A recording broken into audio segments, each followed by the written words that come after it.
en el México postrevolucionario, que es una mesa que trata, digamos, un aspecto muy importante de la historia cultural de las mujeres en México. En este panel tenemos a tres destacadas historiadoras, estudiosas de las mujeres y de la cultura.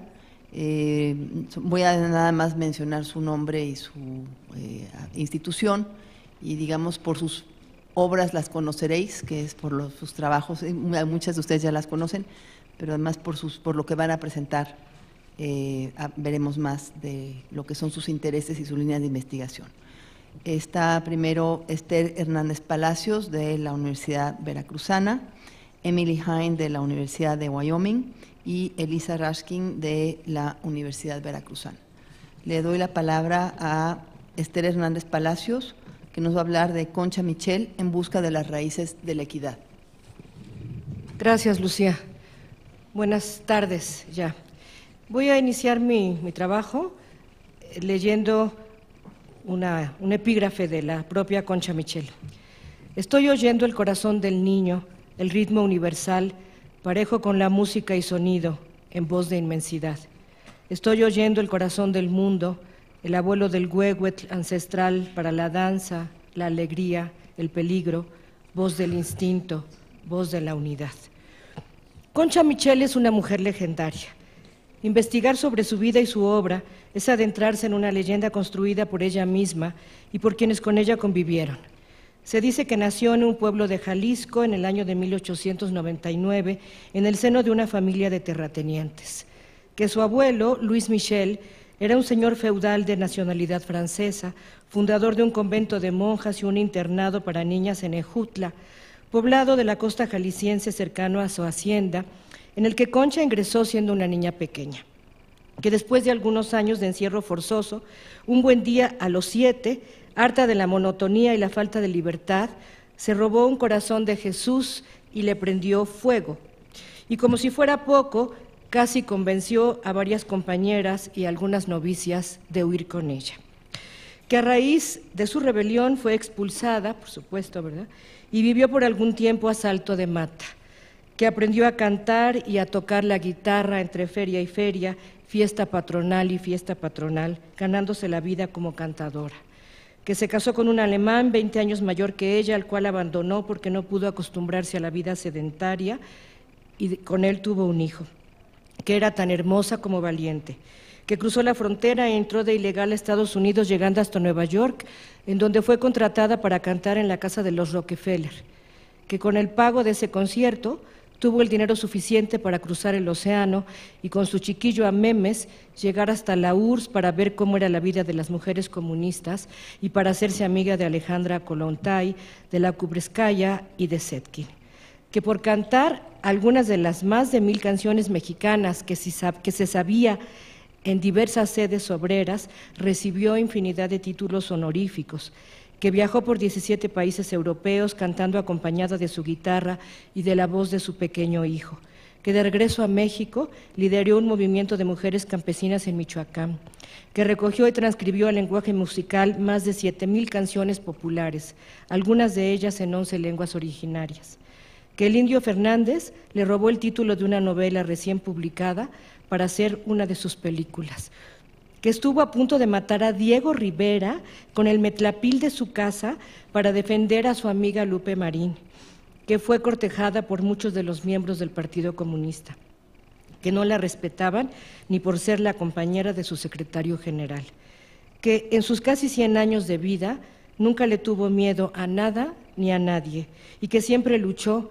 porque se respetaran dos cosas: la igualdad de la mujer y el valor de la música popular.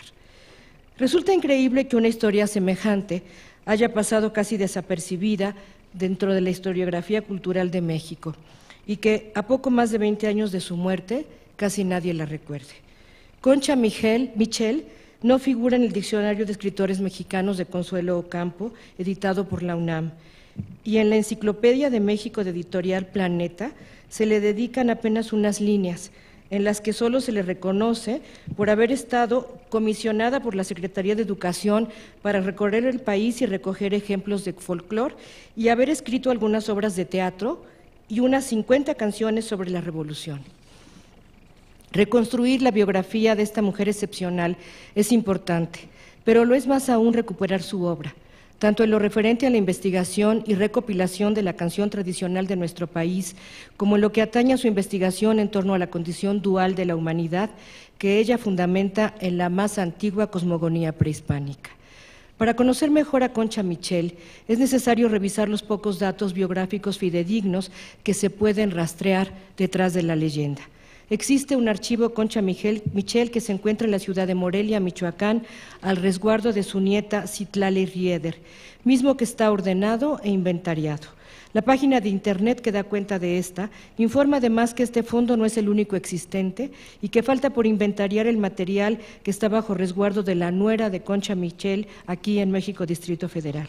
Es evidente que un estudio más completo deberá revisar estos documentos. Mi acercamiento ni modo, solamente es bibliohemerográfico. Les tengo que decir que yo, no soy historiadora, soy crítica literaria y por mis trabajos de género, por el compromiso que siento con las mujeres que estudio a partir de su obra, también he incursionado en la historiografía de la literatura, tratando de reconstruir las vidas de muchas de las mujeres que he estudiado del siglo XIX y de la primera mitad del siglo XX.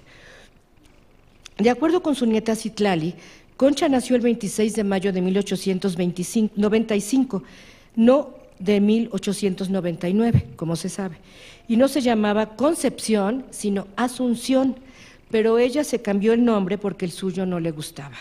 Sus padres eran agricultores y tuvo 3 hermanos, María, Albina y José Guadalupe.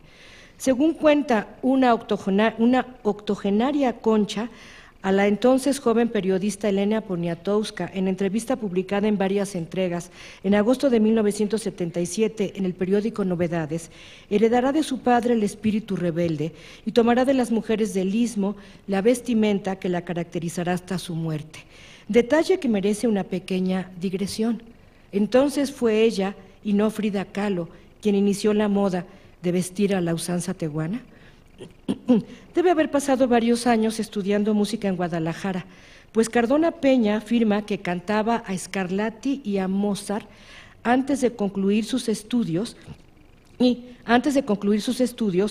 procrea a su primera hija con un joven también estudiante llamado Fernando Cázares.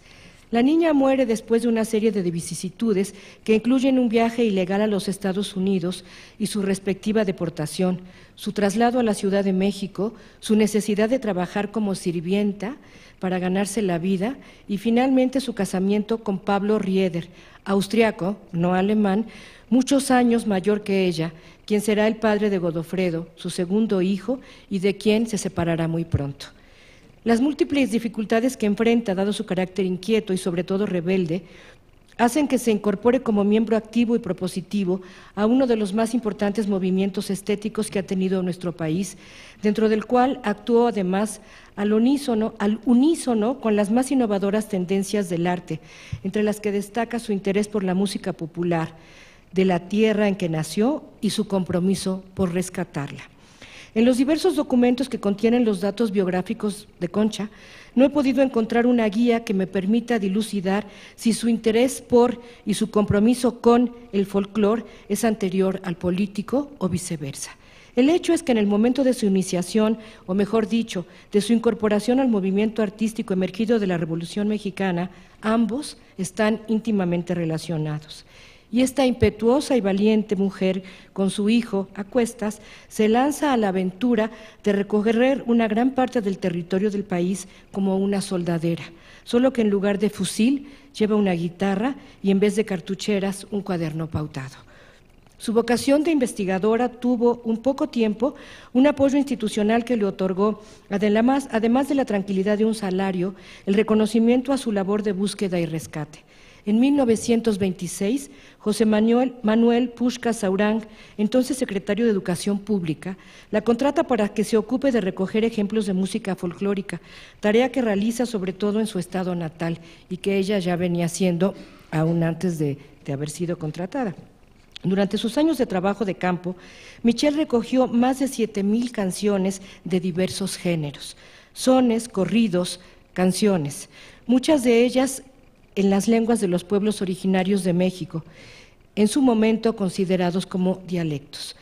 Conocedora profunda del lenguaje musical y de su código, la musicóloga avant la lettre transcribe con precisión música y letra de cada uno de ellos. Realmente Concha Michel lo que está haciendo en México es lo que Lorca en los mismos años está haciendo en España con De Falla, solo que Lorca lo hacía con el conocimiento de la seguridad y con el aval de un músico que estaba transformando la música de España, y Concha lo hacía absolutamente sola.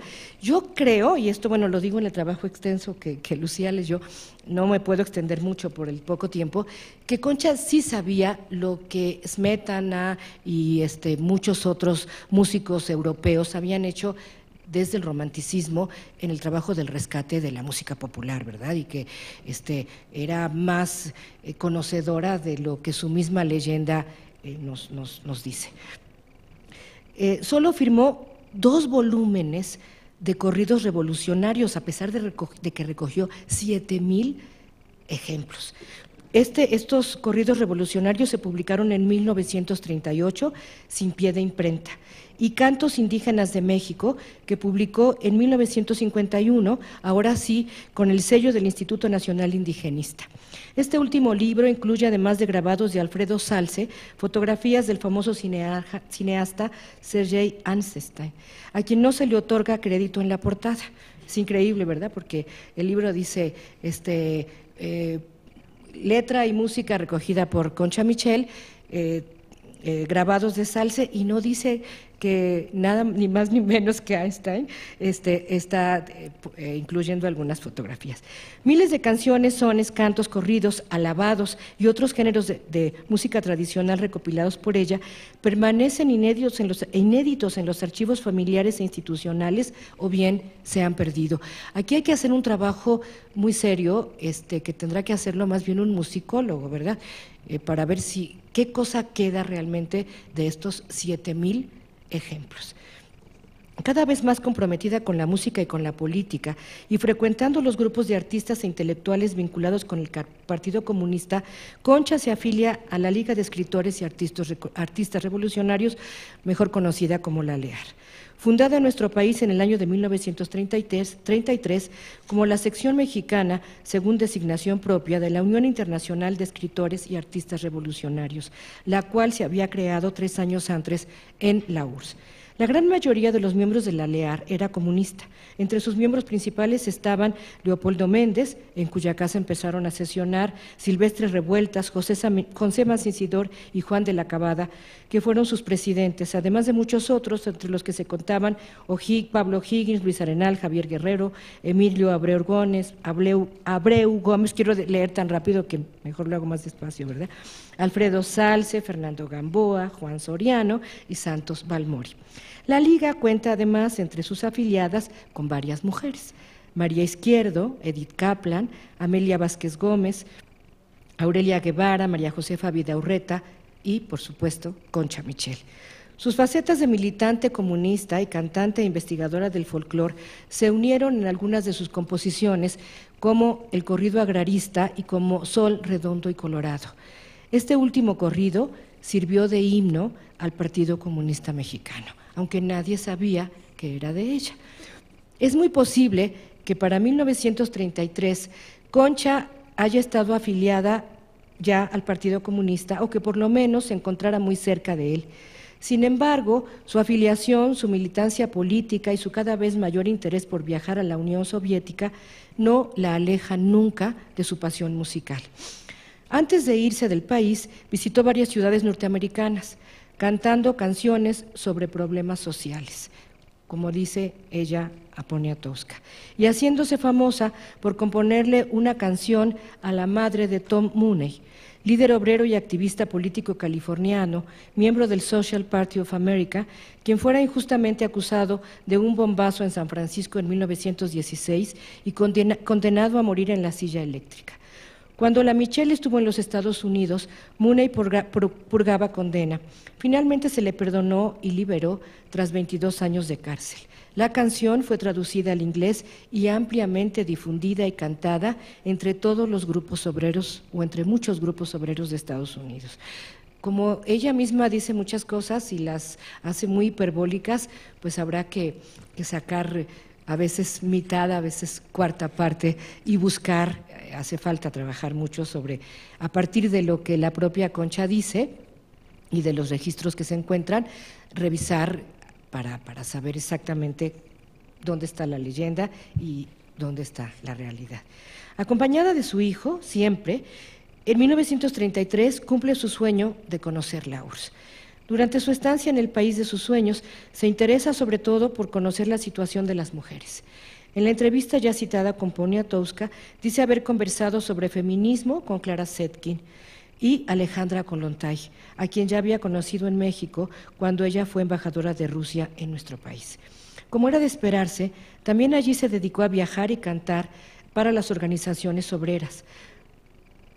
Por eso el Partido Comunista la nombró miembro de la Sociedad de Relaciones Culturales y le dio un salvoconducto para que pudiera viajar libremente por los territorios que quisiera, así como para dar charlas sobre el problema proletario en México. Pero tal vez lo más importante de este viaje fue que constató, y la cito, que la mujer rusa estaba tan amolada como la mexicana, fuera o no comunista, cosa que les dije a todos, les gustara o no. Seguramente regresó de la URSS refrendando su compromiso feminista, como siempre, más en la práctica que en la teoría, según sabemos por el libro sobre las mujeres revolucionarias, el En México Posrevolucionario, de la investigadora Jocelyn Olcott, que está también en este coloquio. Michelle regresó a México en el mismo año de 1933, con mucho entusiasmo por colaborar en la lucha proletaria, muy cerca de Hernán Laborde, secretario general del Partido Comunista Mexicano, quien años después se convertiría en su compañero de vida hasta la muerte de este en 1955. Gracias a sus antecedentes como empleada en la Secretaría de Educación Pública durante el periodo de Pushka Saurán, se integró como organizador rural en el programa de misiones culturales en La Huerta, población del estado de Michoacán. En un reporte de marzo de 1934, estoy citando, Michelle describe sus intenciones de asesorar a las mujeres para que pudieran exigir parcelas de cultivo sin depender de sus esposos o padres. Consideraba que justamente allí, donde las subvenciones estatales para el cultivo de tierras se había visto retrasado, la idea de utilizar parcelas cultivadas colectivamente por las mujeres podría ayudar para sacar adelante a sus familias. Fin de cita. Utilizó la experiencia organizativa aprendida en el partido y los recursos de la SEP para trabajar para lo que sería en ese momento su objetivo más importante, la lucha reivindicatoria de las mujeres trabajadoras. En 1934, según sabemos, esta vez por Beth Miller, publicó un folleto titulado Marxistas y Marxistas, en el que critica duramente las posturas de los miembros del partido en relación a la mujer y su situación dentro del mismo.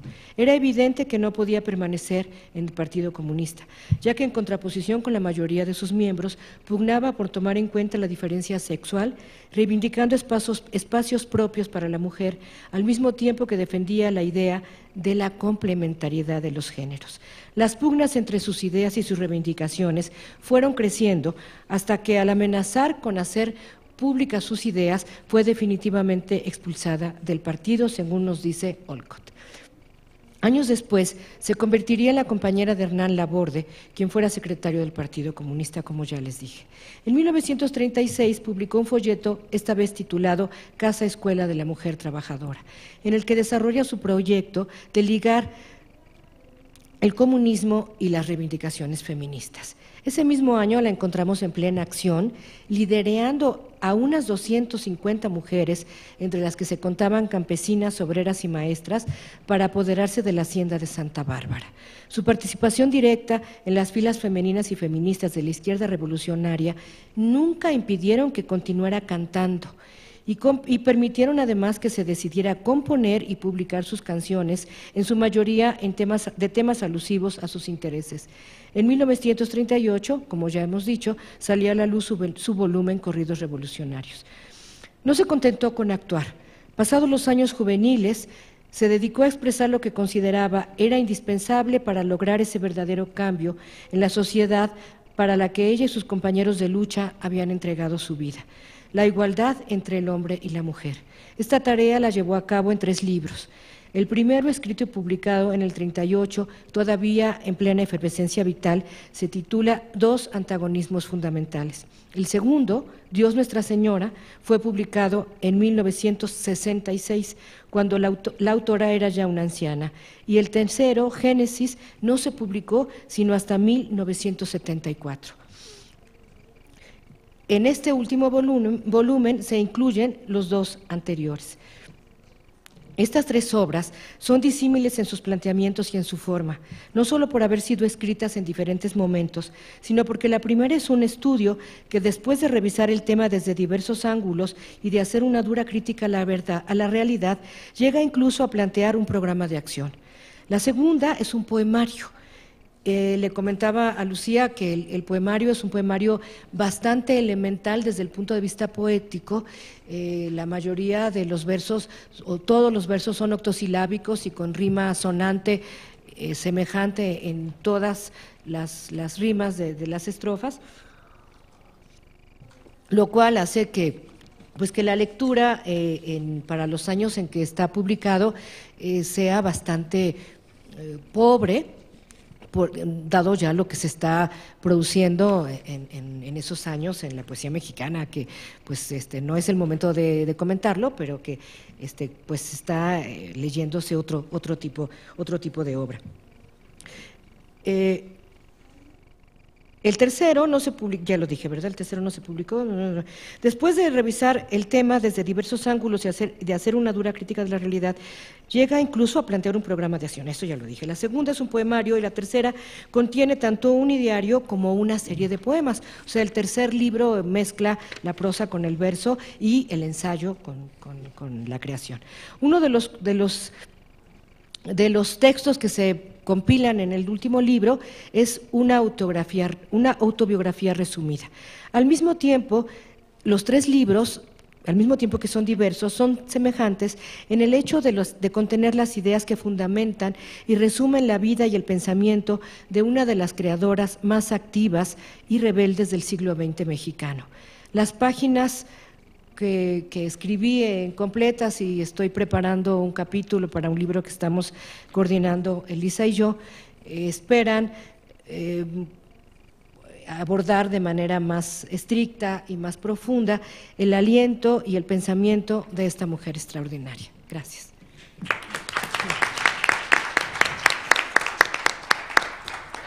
Muchas gracias, Esther, por cumplir casi al tiempo y también por traernos, retomar, digamos, la vida de Concha Michel y esa época tan compleja y tan interesante con tantas tensiones con el Partido Comunista, digamos. Siempre podemos pensar en muchos escritores mexicanos y artistas que tuvieron muchas tensiones y conflictos y también, obviamente, cercanías con este partido, además de las otras facetas de Concha Michel. Voy a darle la palabra entonces a Emily Hain, que nos va a hablar de carácter o personalidad, decente o fascinante, recato o encanto, el pensamiento transicional de Asunción Izquierdo Alviñana. Gracias. El presente análisis responde a una duda que me inspiró la actriz Kate del Castillo, quien en una entrevista reveló que las 3 cosas que más le enorgullecen son family, career and my personality, es decir, familia, carrera y mi personalidad. A mi gusto, Kate dice algo extrañísimo, a punto de rayar con lo inverosímil al alabar su propia personalidad. El tema de la inverosimilitud, además del asunto de la personalidad, me lleva al presente análisis de la primera novela de la escritora mexicana Asunción Izquierdo Alviñana, cuya Andreída, el tercer sexo, publicada con Ediciones Botas en 1938, se recibió entre los críticos con cierta exasperación. No obstante la supuesta madurez de las últimas novelas de Izquierdo, a duras penas aquellos títulos superan la pura diversión de la primera. En 1951, Manuel Pedro González opinó que difícilmente, y cito, exista otra narradora que menos respeto haya demostrado por la lógica artística, por la realidad psicológica y ambiental y aún por la gramática y la ortografía de nuestra lengua. Cierro la cita. En el mismo estilo, Vicente Leñero señala los errores de Izquierdo, tales como los cito, abusos de reflexiones filosóficas o sociológicas, excesos descriptivos, continuas disquisiciones y un tono cultista a menudo chocante. Cierro la cita. Contra esos cargos de ineptitud novelística, mi estudio elige 3 métodos de defensa. Primero, repaso la biografía de Izquierdo, cuyos datos se claven en una especie de inverosimilitud que podría estimular una estética de hipérbole. Claro, las estrellas como Kate del Castillo o los protagonistas de Izquierdo, y quizá a veces la novelista misma, no tienen por qué observar las convenciones de lo verosímil. Esa posibilidad de comprender a Izquierdo como una escritora diva me lleva al segundo punto. La revisión de las semejanzas entre Andreída y una novela del siglo XIX, L'Ève Future, de 1886, de Villers de l'Isle-Adam. La exageración de Andreída se contextualiza al contemplar la admiración que la narradora de Izquierdo muestra hacia la alta emoción de esa novela francesa, cuya trama decimonónica convierte al personaje hombre en alma sensible que se suicida como protesta contra las divas frívolas. O sea, para remediar el problema de las mujeres superficiales, Villers pone a un Thomas Edison de ficción, todavía laboreando en Menlo Park, Nueva Jersey, a inventar la mujer perfeccionada, Hadley, un androide. Izquierdo demuestra el efecto profundo que L'Ève Future ejercitó sobre sus ambiciones artísticas al reflejar fielmente la ambivalencia de Villers. La misoginia, el romanticismo, la tecnología como una magia asociada con los Estados Unidos, además de un tema algo agringado de autosuperación, afectan la estética de Izquierdo y surgen de L'Ève Future. Esta, una novela aceptada por los críticos hasta la fecha por el tema de androides, no obstante su estilo hiperbólico que comparte con el de Izquierdo. Finalmente, el tercer acercamiento de mi estudio destaca cómo Andreída debate la transición de valorar la personalidad sobre el carácter. Esa transformación de valores acompaña el cambio de valorar las intensas emociones a un estilo emocional del siglo XX que prefiere lo templado o lo cool. Primer punto. Sin duda, la experiencia vivencial de Izquierdo reta los límites de lo que se toma por realismo. Por ejemplo, los padres de Izquierdo, un matrimonio valenciano, se escaparon de España a México porque en su país natal cumplían las castas funciones eclesiásticas de sacerdote y monja. Con el traslado a México, la pareja se convirtió en padres de familia y los dueños de una librería en San Luis Potosí. Las fuentes no se ponen de acuerdo respecto a la fecha de nacimiento de Izquierdo de esos amores prohibidos y según el texto consultado, el año varía de 1909, 1910 y hasta 1913. Todos los textos concuerdan que en 1928 la futura novelista se casó con el nayarita y exitoso fundador del periodismo Gilberto Flores Muñoz. También todas las fuentes coinciden en el año 1978, fecha del asesinato doble del político y la novelista. Leñero detalla el caso en Asesinato, el doble crimen de los Flores Muñoz, publicado en 1985.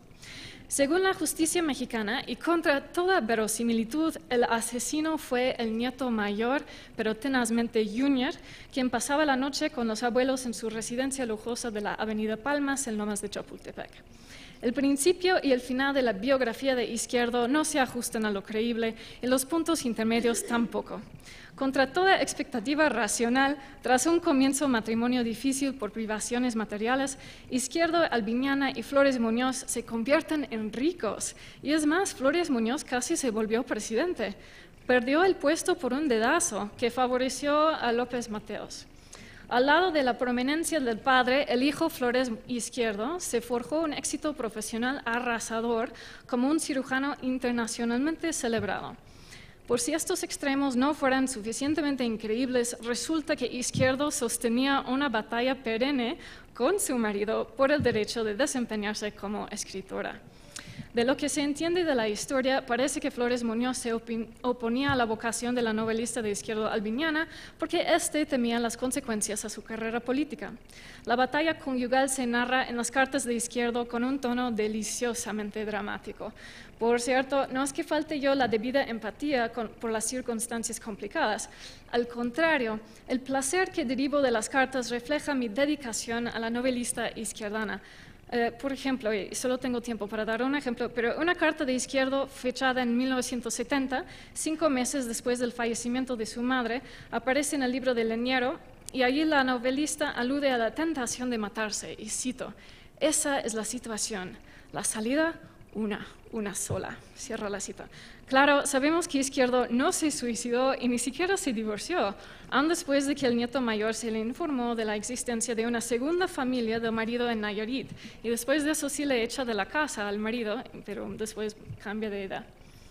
Puesto que el matrimonio de Izquierdo duró medio siglo, propongo que si la novelística de ella se entiende como exageración, también habría que entender así su manera de llevar la vida. Segundo punto de defensa.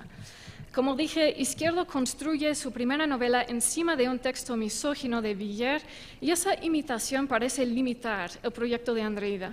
Izquierdo probablemente escribe de memoria respecto a la novela Le Futur, ya que transforma la, cito, pluma maestra, según Izquierdo, cierro la cita, de Auguste Villar de L'Isle-Adam en un instrumento manejado por el, cito, muy noble conde Matías Villar de L'Isle sin la S y sin guión Adam.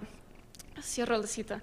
La probable ausencia de un ejemplar de La Futur quizá propicia cierta libertad con este texto que, cito, había sido la chispa reveladora, el polo magnético a cuyo contacto el cerebro de Andreída se iluminara, dando cauce concreto a su, hasta aquel momento, indefinible sed de superación.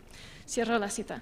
Este vocabulario que incorpora la chispa, el polo magnético y la sed de superación coincide con el juego de valores de la personalidad popularizado en el siglo XX. En resumen, Andreída, o la Eva perfecta, llega a la Ciudad de México con la amiga Nelly. Con la ayuda financiera de este personaje siempre secundario, Andreída arrasa con la sociedad capitalina y después se deja conquistar por un mortal y un médico nada más, al comprender la diagnosis de este que se ha quedado embarazada. Andreída y Nelly llegan al DF, por cierto, no de provincia, sino de una escuela para señoritas en los Estados Unidos. A pesar de este contacto con la novedad gringa, la novela concluye de modo triado, y cito, fueron felices y tuvieron muchos hijos. Cierro la cita. En el epílogo, la voz narrativa atribuye el desenlace conformista a, y cito, la cobardía de la mano femenina que la plasmara la sin par Andreída en letras. Cierro la cita. Las últimas palabras del epílogo vacilan entre imaginar una Andreída que no tomara el camino de la, cito, rehabilitación, cierro la cita, y lo monstruoso de esa posibilidad. Y cito, el supermonstruo de nuestra diabólica era es Andreída. Suele envolverse en la seda preciosa del artificio, tiene pretensiones de perfección. Cierro la cita. Esta noción del artificio con mayúscula interesa en términos de la superficialidad magnética que tanto molesta y seduce al Edison y Ewald de Villar. Así, con la novela larga y ambivalente de Andreída, Izquierdo refleja el debate de sus tiempos entre el valor de la personalidad del siglo XX y el valor del carácter del siglo XIX. Tal como Villar, Izquierdo solo imagina a medias, y cito, la mujer nueva, con mayúsculas, cierro la cita.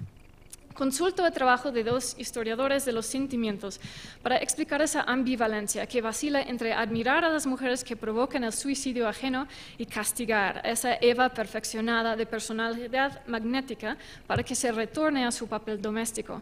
Según el historiador Warren Sussman, La preocupación del siglo XIX con el carácter, palabra clave en la escritura en inglés para los europeos y americanos, se dio a la preocupación por la personalidad en el siglo XX.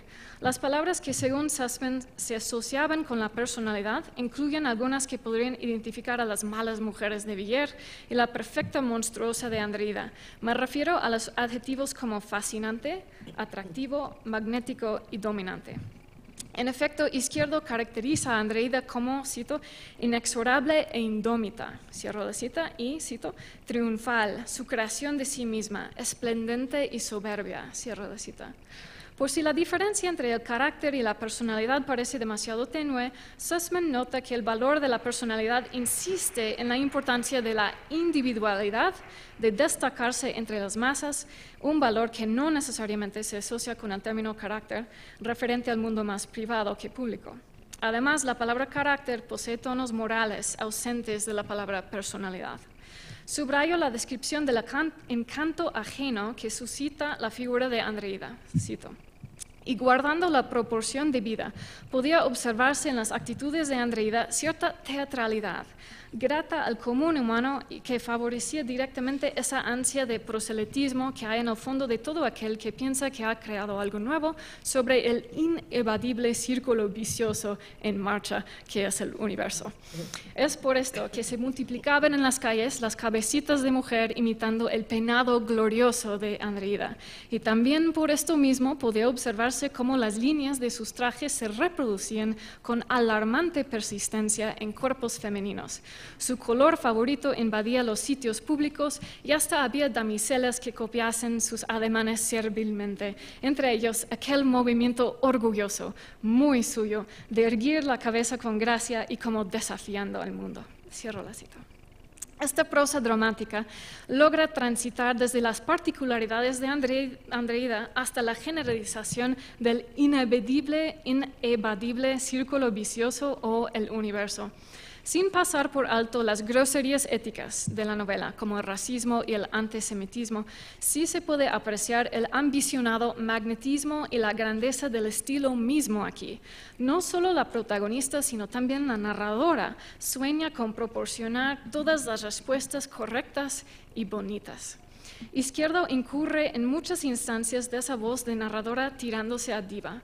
Por ejemplo, el público regocija con la siguiente frase, y cito: Andreída no es un ser de transición, nada más lejos de ella. Por el contrario, es un ser del porvenir, que se adelantó por designio inexplicable a ese extraño elemento problemático que llamamos tiempo y que medimos audazmente por rotación solar. Cierro la cita.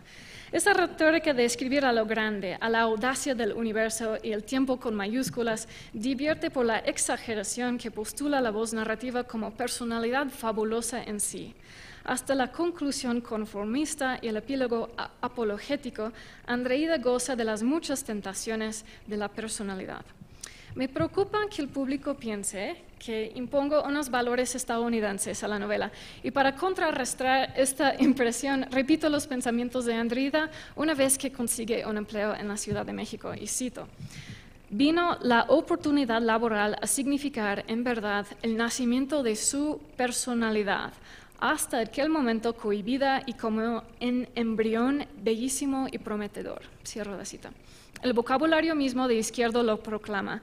Andreída se concentrará en desarrollar su personalidad al estilo implícito de las estrellas cinematográficas, porque comportarse como un ser deslumbrante convierte a una mujer capaz de la autosuperación en una persona rentable. Lógicamente, la superdotada de Andreída se llega a describir como todo una diva o, literalmente, ya que ese término italiano quiere decir diosa, una mujer, cito, anárquica, esplendente, con una suprema tranquilidad, como una diosa moderna, dueña de su porvenir mortal. Cierro la cita. Al estilo de una diosa moderna, Andreída maneja una suerte de autorreligión, o en las palabras de la novela, sabe que, y cito, necesitaba de todas sus fuerzas y de toda su inconmensurable fe en sí misma. Cierro la cita. Por valorar el narcisismo portentoso de la personalidad célebre, Andreída desprecia el valor del carácter retraído, claro, hasta la conclusión conservadora. Después de Warren Sussman, la pensadora estadounidense Susan Cain estudia el papel de la personalidad en el fenómeno de la cultura de las celebridades. Como Sussman, Cain ubica la raíz de esa predilección en la ascendencia de las estrellas de cine y los atletas famosos en los años 20 y 30 en los Estados Unidos. Cain logró un éxito comercial inesperado en el año 2012 con el libro Quiet, que trata de la transición histórica entre carácter y personalidad, es decir, no solo los académicos están leyendo este libro. Cain sugiere que el valor extrovertido de la personalidad provoca un aumento en el uso de un medicamento para la ansiedad llamado Miltown, el cual se convirtió a mediados del siglo XX en la droga de penetración más rápidamente difundida en la historia de los Estados Unidos. Para el año 1956, 1 de cada 20 estadounidenses había probado esa droga tranquilizante. Para 1960, 1/3 de todas las recetas escritas por médicos estadounidenses recomendaban Miltown o una droga parecida, Equanil. Presiona mucho ser personalidad. Por supuesto, no todos se doblan ante esas presiones. Por ejemplo, el libro de autosuperación escrito por Stephen Covey logró unas ventas descomunales desde 1989 al recomendar un retorno a la cultura del carácter. Los 7 hábitos de la gente altamente eficaz lleva un subtítulo significativo: Restaurar la ética del carácter. Como el subtítulo advierte, Covey pretende articular el principio del siglo XIX, que el valor más privado del carácter y no el valor más público de la personalidad debe constituir la máxima prioridad entre las personas exitosas. Una sospecha que Covey y Villiers se habrían llevado bien, sobre todo por compartir la fascinación por la personalidad y, sin embargo, predicar la importancia del carácter.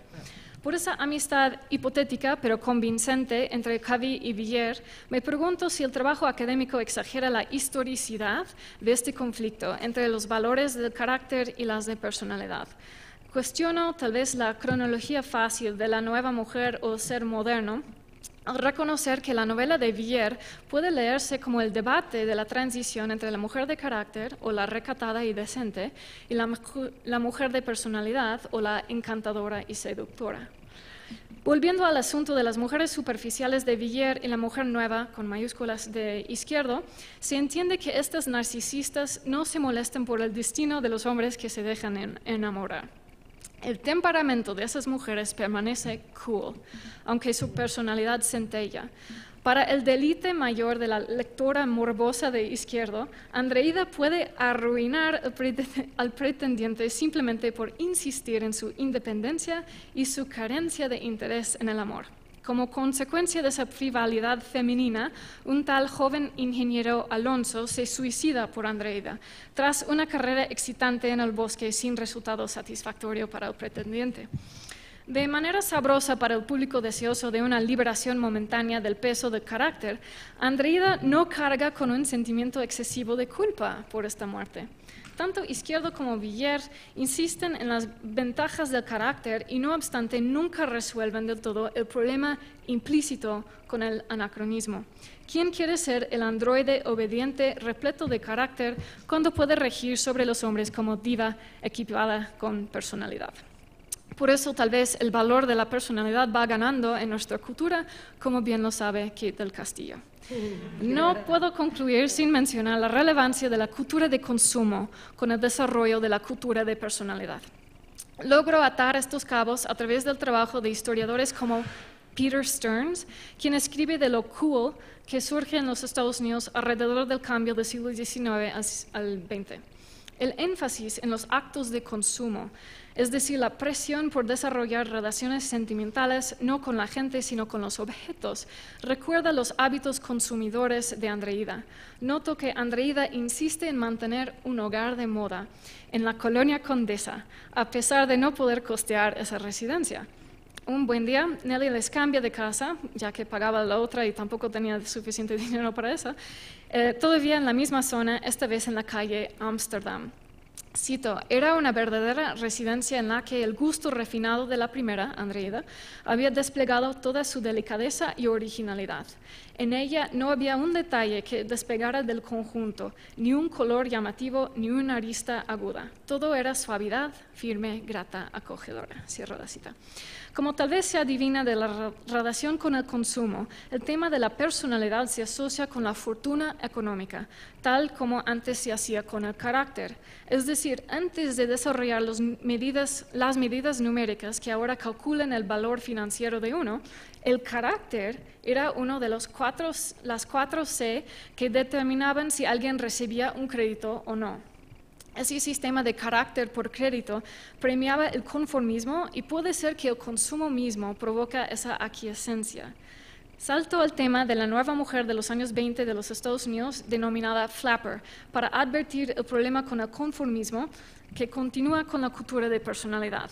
Los flappers, disque frívolas, rompían con las reglas tradicionales del recato y la decencia a favor de la diversión y el encanto, pero sin resolver el dilema de consumo que representan las prácticas de Andreida.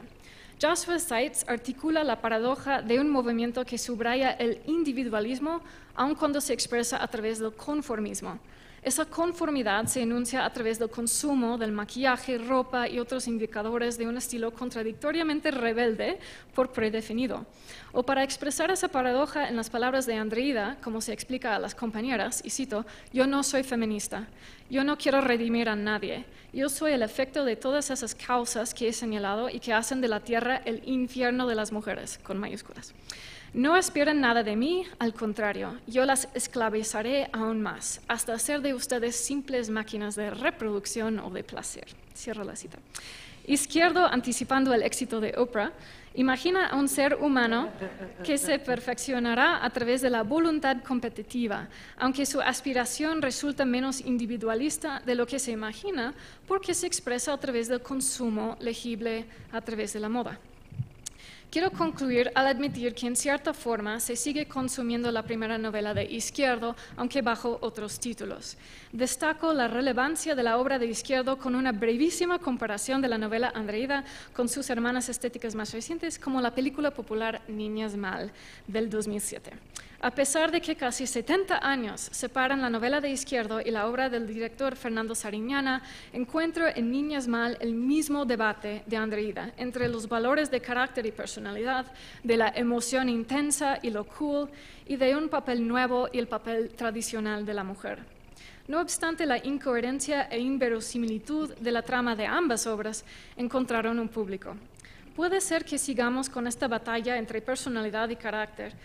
Muy poco de este debate nos parece verosímil, por no decir feminista, cuando se expresa en la ficción de mujeres, entre comillas, y sin embargo, estamos en lo mismo. ¿Alguien me regala un ecuanil?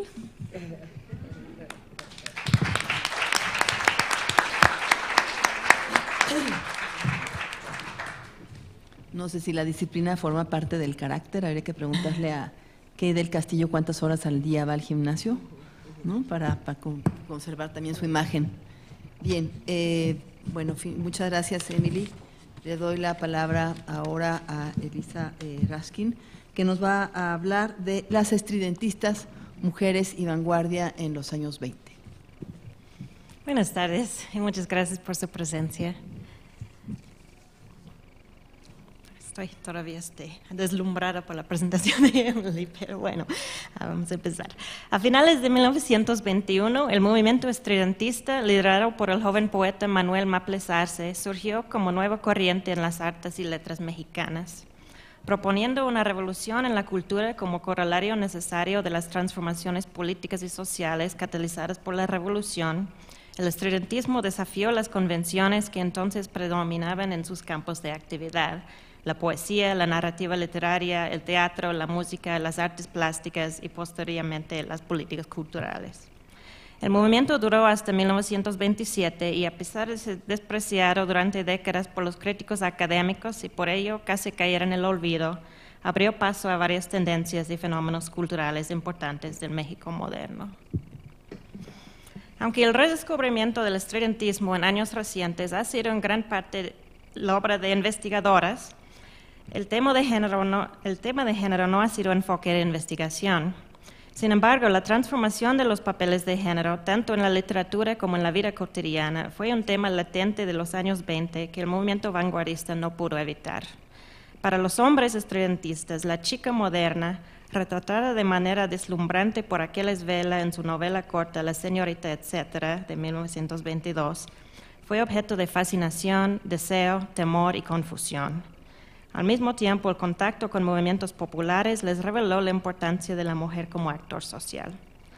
En la práctica, varias mujeres formaron parte del círculo vanguardista y aunque no han sido debidamente reconocidas por la historia, no dejaban de ser una presencia importante en el movimiento.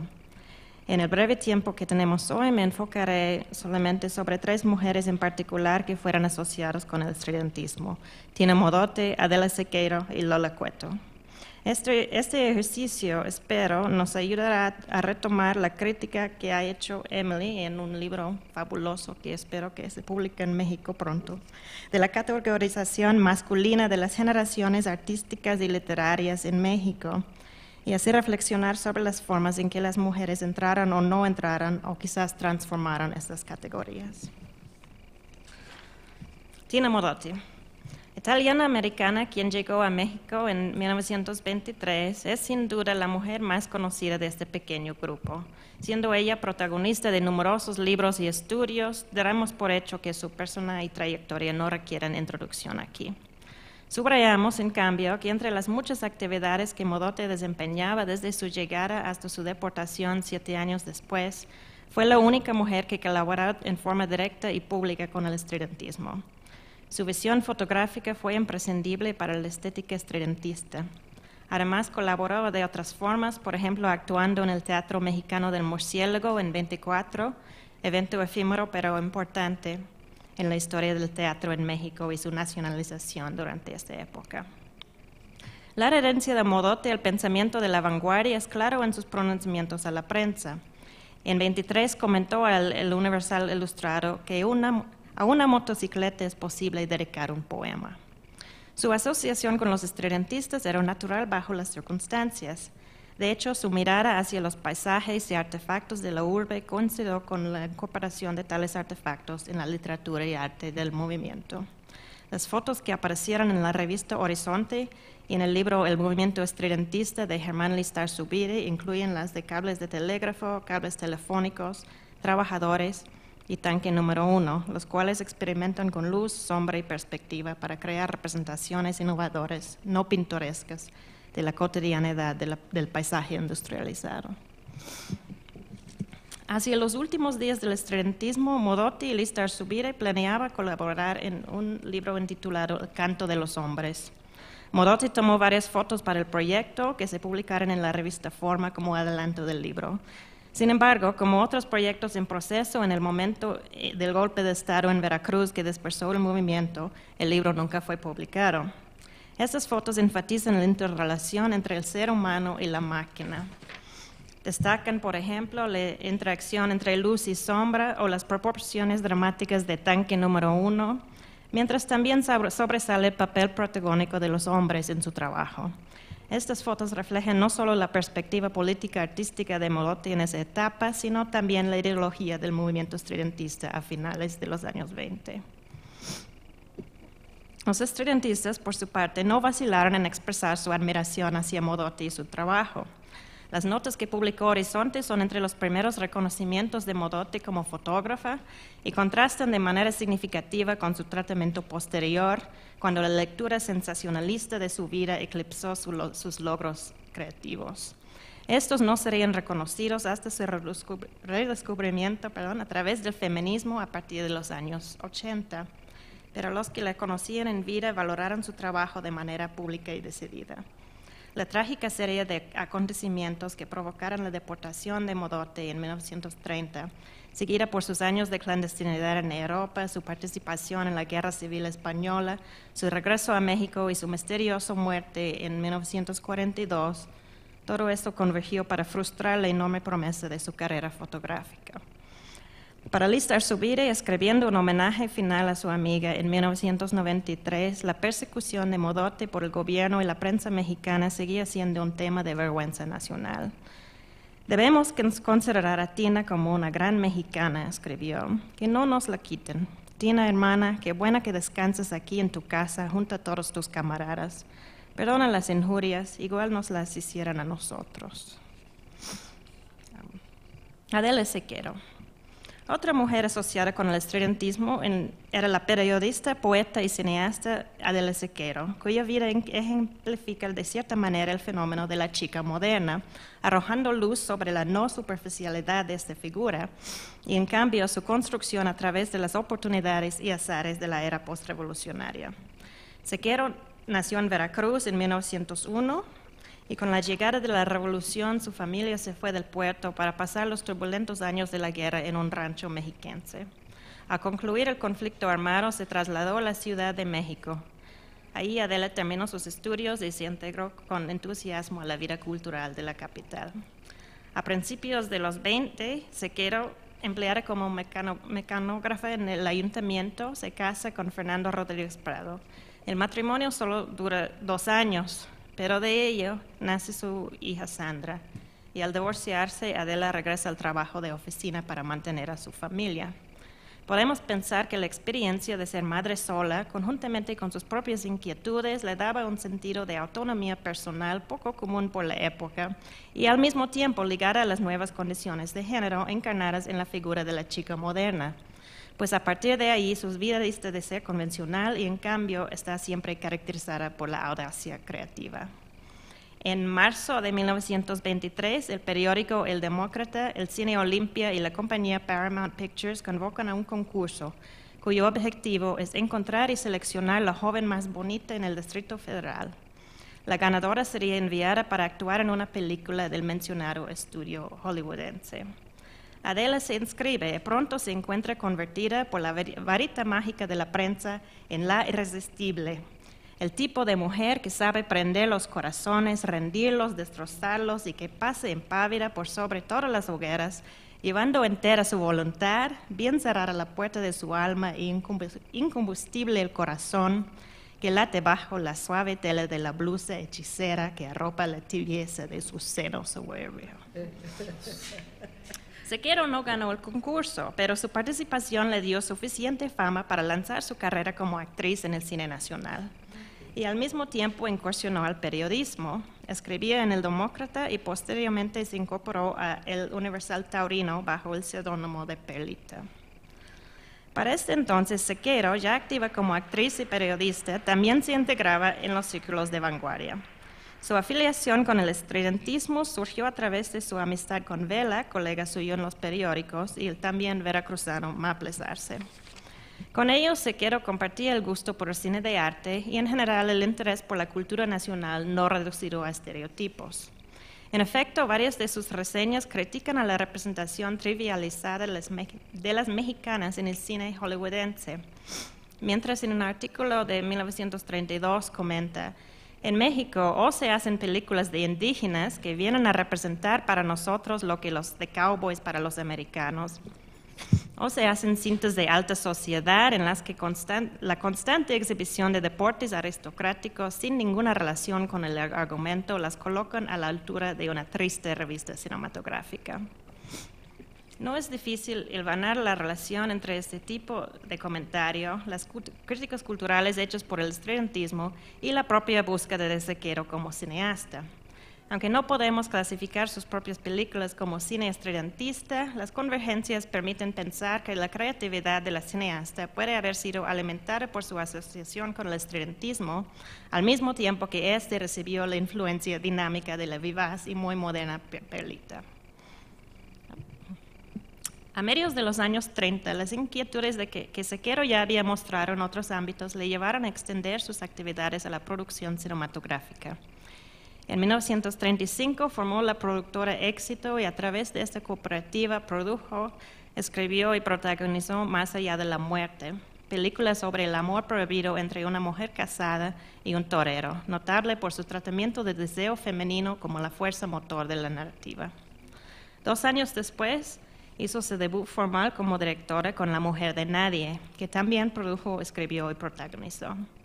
En ambas películas, Sequeiro enfatiza la libertad afectiva de sus personajes femeninos, lo cual distingue sus películas de las muchas que proponían como mujer ideal a la mujer sacrificada y abnegada.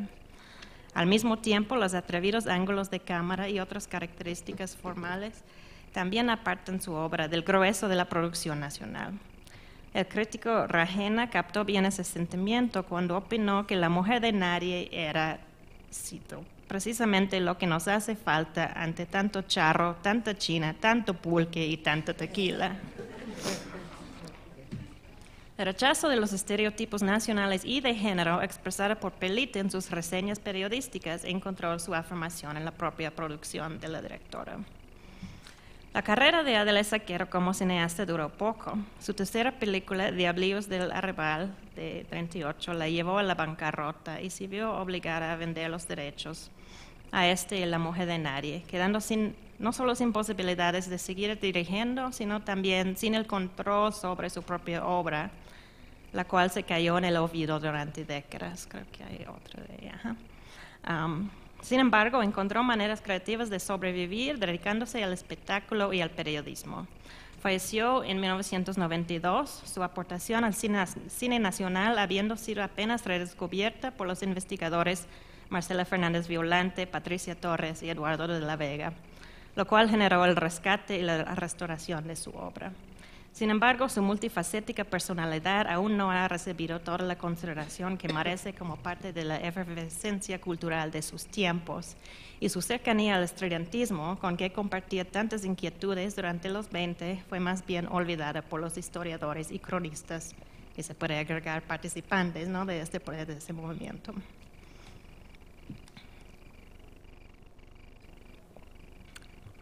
La tercera mujer considerada aquí es Dolores Velázquez de Cueto, mejor conocido como Lola Cueto.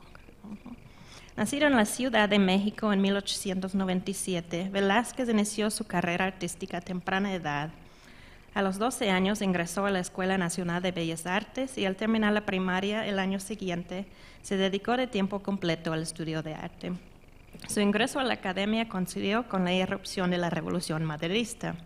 La politización de la escuela se veía sobre todo en la huelga estudiantil de 1911, ya que la acción de los estudiantes y su esfuerzo para vincular la enseñanza artística a la realidad social transformarían el ámbito cultural del país, encontrando su expresión en el muralismo, el renacimiento del grabado y otras tendencias del periodo postrevolucionario. Por su parte, la joven Lola no vaciló en dar expresión a sus propias inquietudes. Por ejemplo, rompió barreras de género al entrar a la clase donde los alumnos, hasta entonces todos varones, aprendían a dibujar la figura humana a partir del modelo desnudo. Cuando se formó en 1913 la primera escuela de pintura al aire libre, Lola abandonó el sistema pedagógico tradicional para aprender a pintar de la naturaleza. A pesar de las condiciones de guerra, prosiguió su carrera con notable dedicación. A los 16 años fue maestra de dibujo en la Escuela Nocturna para Obreros y en 1916 ella y Carmen Fonserrada fueron las únicas mujeres que participaron en la exposición colectiva de la Escuela Nacional de Bellas Artes. El año siguiente Lola participa en otra exposición y empieza a cosechar opiniones favorables por parte de la crítica, que destaca tanto la espontaneidad de su obra como su inspiración mexicana, sin chinas poblanas, sin pilaros y sin charros, o sea, sin los estereotipos asociados en aquel momento con el nacionalismo cultural. En septiembre de 1919, Lola se casa con el futuro escultor estridentista Germán Cueto. Su hija Merea comenta al respecto del matrimonio de sus padres. Entre las mejores virtudes de mi padre está la de haber estimulado en todo momento el trabajo artístico de mi madre. En tiempos de cerrazón social y de prejuicios infinitos, a pesar de las pelonas de 15 años y de las faldas que de bajadas hasta el huesito se subieron de golpe una cuarta arriba de la rodilla. Cierto es que el caso de los Cueto fue algo singular, pues el nuevo modelo de libertad femenina se asociaba con jóvenes solteras, no con señoras y menos con madres de familia. De hecho, las creadoras más famosas de la época, como Naui Olin, Frida Kahlo y Tina Modotti, eran emblemas de la libertad sexual, escandalosas para la sociedad convencional, y no figuras maternas. Como si la creación artística, tal como planteó Rosario Castellanos unas décadas más tarde, fuera incompatible con el exigente papel materno y conjugal.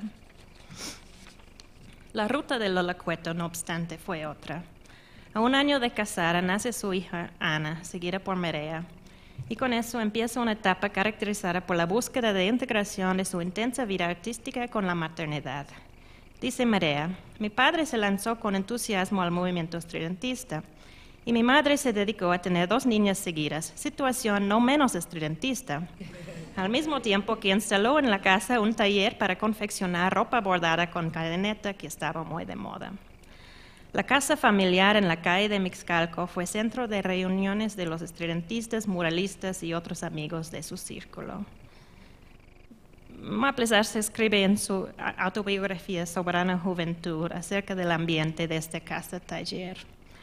Germán, en un cobertizo, modelaba el barro, batía la lámina o preparaba pastas con las que hacía máscaras que recordaban el carnaval de nuestra niñez, salpicando y percudiendo todo lo que estaba a su alcance, lo que producía las maldiciones de Lolita. Esta, a su vez, en otra pieza, trabajaba en sus obras de tapicería, a las que transportaba su visión plástica que traía desde sus días de la academia y su impresionismo de pintura al aire libre. Ambicionaba obras de gran formato que le exigían agotador esfuerzo. Y por el suelo, Anita y Mireia extendían papeles y, siguiendo el ejemplo de sus padres, les ponían alegres brochazos de colores que sugerían animadas escenas infantiles, paisajes y callejas de barriada. Nos detenemos en esta descripción para subrayar que el proceso artístico de Lola Cueto tenía poco en común con el estereotipo del artista solitario, trabajando a todas horas de la noche, en comunión con su propia musa o inspiración. El trabajo de Cueto, en contraste, se realizaba en un contexto doméstico que implicaba la búsqueda de equilibrio entre la creación artística, la crianza de las hijas, la vida social de la pareja y otros deberes y actividades cotidianas.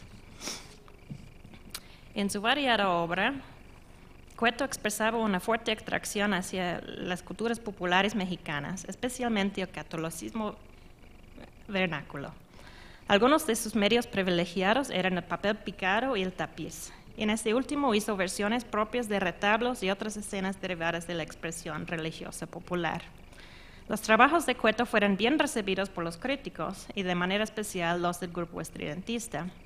A raíz de una exposición de su trabajo en Jalapa, Listar Zubiri publicó un entusiasta artículo, Los tapices DVC en Horizonte en mayo de 1926.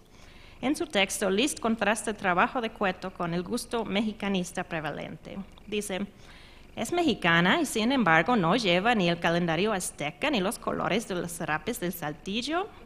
Y contesta: sí, señor, es mexicana, pero no rastacuera. List consideraba que el arte decorativa de Cueto, serena y repleta de dignidad, ejemplificaba la nueva estética mexicana, libre del mal gusto porfiriano y de la burda apropiación del pasado o presente indígena. En los tapices DVC están artísticamente colocado México. Es decir, señor, para usted que es patriota, aunque extraviado, aquí está la patria.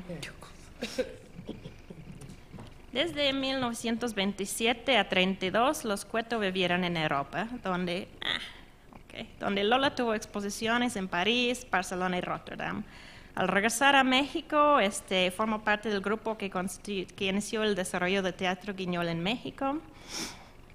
Y el diseño de títeres, vestuario y escenografía ocupa gran parte de la obra de Cueto hasta su muerte en 1978. Por ello no es de sorprender que la escasa bibliografía dedicada a ella ponga énfasis sobre este aspecto de su carrera.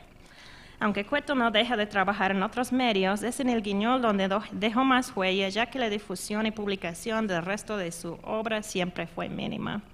Abundan, como hemos visto, los elogios de su obra en la prensa, pero como observa María Estela Duarte Sánchez, no hubo respuesta editorial al nivel de su elogiada carrera. A pesar de trabajar en el teatro, nunca buscó los reflectores. Únicamente la escuchamos hablar de sí misma en 3 entrevistas a lo largo de 70 años de actividad profesional. de modo de que Lola Cueto, de por sí excluido del modelo estereotipado del artista varón, tampoco se encuadra en el molde de los flamantes personajes femeninos de la época. Al combinar los papeles creativos de madre y artista, al experimentar con diversos medios y formatos y a la vez que entretenía al público con sus títeres, al trabajar por el Estado y participar en agrupaciones de la izquierda sin teñir su obra con colores ideológicos, sino con sus propios juegos de luz y sombra, forma y material, Cueto, como Sequera y Modote, nos muestra una manera más de ser mujer creadora en una época de cambio, o mejor dicho, de inventar con diversos materiales y influencias su propio ser. Para concluir este recorrido por la participación femenina en una vanguardia de los años 20, retomo el reto que plantea Hind de desmantelar la visión aceptada de generaciones y agrupaciones literarias y artísticas y propongo unas breves reflexiones acerca de esas tres creadoras. En el caso de Modote, su condición de extranjera le permitió una libertad de acción diferente de las restricciones resentidas por la mayoría de mujeres mexicanas. Llegó a México ya con trayectoria en el cine y el teatro, aprendió fotografía y a la vez sirvió de modelo para Edward Weston, con quien mantenía una relación abierta que permitía a ambos tener otras aventuras sexuales. No tuvo hijos, se dedicó a la vida artística hasta que su ingreso al Partido Comunista la condujo hacia otras actividades y una rígida disciplina que le obligó a rechazar su vivaz y flamante personalidad de antes. Los casos de Sequera y Cueto, en cambio, nos muestran dos intentos de combinar la maternidad con el arte, de adaptar los papeles femeniles a sus deseos y talentos, de ganarse la vida sin sacrificar ni la familia ni el impulso creativo. No es demasiado pensar que esta manera de vivir, haciendo malabarismos cotidianos nunca reconocidos por sus contemporáneos, fue más radical que los conocidos actos de los compañeros partícipes en agrupaciones militantes, voceros de la nueva estética en la prensa y en cada plataforma que se pusiera a su disposición.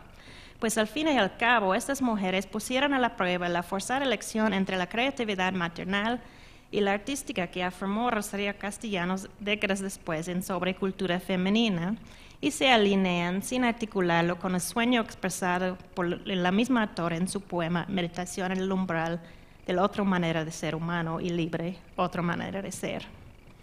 Por otra parte, algo más que une a esas creadoras es su preocupación por el arte nacional, el anhelo de un arte mexicano no mexicanista.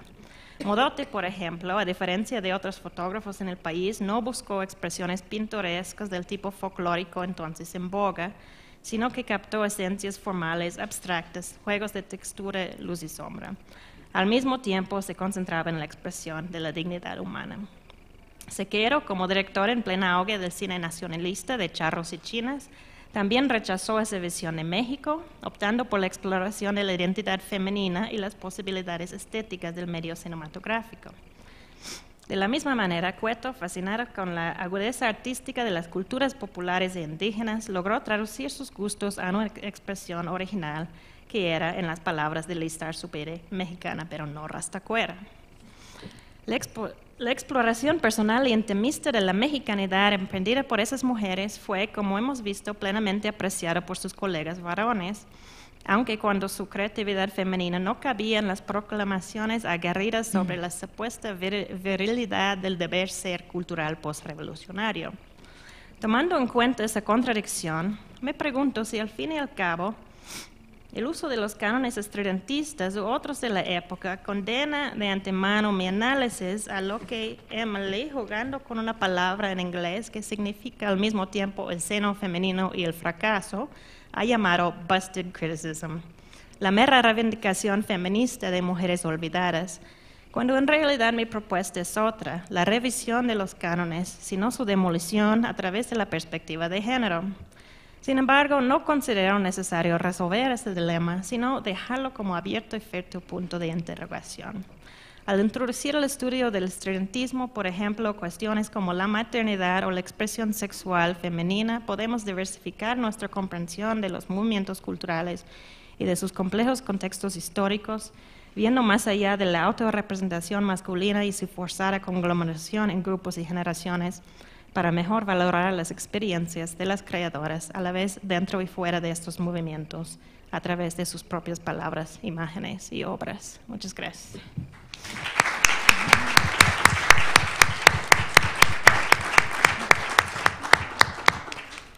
Bueno, muchas gracias, Elisa, por también traer una época muy viva y muy creativa a este coloquio. Bueno, hice algunos comentarios por escrito y los voy a leer. Voy a leer una parte para no irme por las ramas, y los voy a cortar un poco porque creo que es importante tener tiempo para las preguntas después de estas presentaciones que acabamos de escuchar. Las tres presentaciones, basadas todas en trabajos más amplios de quienes son críticas literarias y críticas culturales, básicamente, y que para mí contribuyen a una historia cultural de las mujeres en México, dan cuenta de la variedad y riqueza de la producción artística y contribución a la vida cultural de las mujeres mexicanas. Con grados diversos de calidad, atractivo, interés y compromiso social o cultural, la obra de las escritoras, compositoras, folcloristas, fotógrafas y pintoras de la primera mitad del siglo XX constituyen una base fundamental y antecedente significativo para entender mejor la producción artística y cultural más valorada o más conocida de creadoras posteriores. Es también un material que merece conocerse y valorarse por sí mismo en su contexto social y en relación con la obra de sus contemporáneos y de las demás mujeres creadoras de la época. Es decir, no solamente rescatar lo que no se conoce, sino ver en ese momento qué significan esas producciones artísticas. En este último sentido, las tres ponencias son una importante aportación a la historia cultural de las mujeres en México, que mucha falta nos hace, no solo para dar a conocer mejor las actividades creativas de las mujeres, su aporte a la cultura en distintas manifestaciones, sino también para entender mejor lo que implica en distintas épocas ser creadora, es decir, las condiciones sociales y culturales que hacen más o menos posible o imposible la actividad cultural de las mujeres y su inserción también en el medio artístico con más o menos autoridad. A grandes rasgos, estas presentaciones sugieren la necesidad de acercarse a la obra desde la vida sin caer en el fetichismo biográfico, para trazar las relaciones significativas entre vida, obra y contexto social, entre trabajo e ideología, entre condición de género, cultura y producción cultural. Las estudiosas de nuestros artistas muestran, por un lado, el valor de la producción artística para los contemporáneos o la falta de valoración en un momento determinado y para la cultura mexicana, y por otro lado, los problemas de la recepción inmediata y posterior, algunas relaciones con los artistas de la época y los límites del entorno, las limitaciones impuestas por la sociedad y los recursos con que alguna de ellas, por ejemplo, Concha Michel o Nahui Olin, de manera destacada, supieron sortear la crítica social o las constricciones hacia quienes transgredían las buenas costumbres, la ideología dominante o simplemente las convenciones, y con esto me refiero no solo a las convenciones de la buena sociedad, que son las que siempre se resaltan primero, sino también las propias convenciones de la sociedad de los disidentes respecto a las mujeres, ¿no?, que también tienen sus contradicciones y tensiones, y también me refiero al machismo en particular. Con atención a la obra, interés en la sensibilidad de las autoras y sentido